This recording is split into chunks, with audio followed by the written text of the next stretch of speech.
श्री स्वामी समर्थ स्वामी भक्तांनो, माझ्या यूट्यूब चॅनलमध्ये तुमचं स्वागत करते आणि व्हिडिओला सुरुवात करते। आजचा विषय आहे पितृदोष। पितृदोषासाठी खूप सारे उपाय आपण बघितले आहेत मागील माझ्या व्हिडिओमध्ये, तुम्हाला दिसून येतील।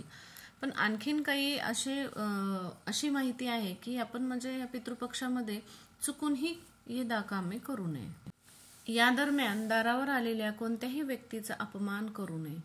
पितर कोणत्याही रूपात दारावर येऊ शकतात, म्हणून प्रत्येक जीवाचा आदर करावा।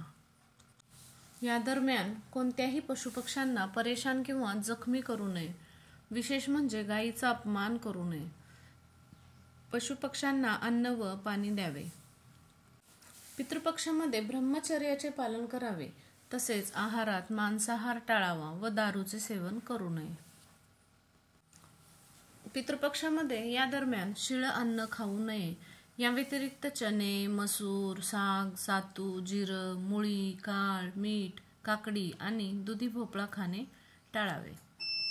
या दरम्यान श्राद्ध स्वतःच्या घरात किंवा गया, प्रयाग, बद्रीनाथ आणि इतर स्थळी श्राद्ध करू शकता, परंतु दुसऱ्यांच्या घरी श्राद्ध करणे योग्य नाही। या दरम्यान झाडं कापू नये, याने पितर नाराज होऊ शकतात।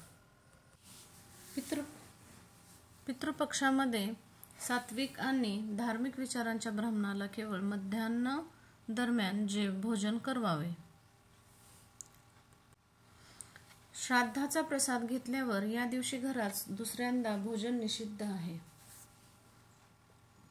पितृपक्षाच्या दरम्यान नवीन वस्त्र धारण करू नये। नवीन वस्त्र किंवा वस्तू खरेदी करू नयेत।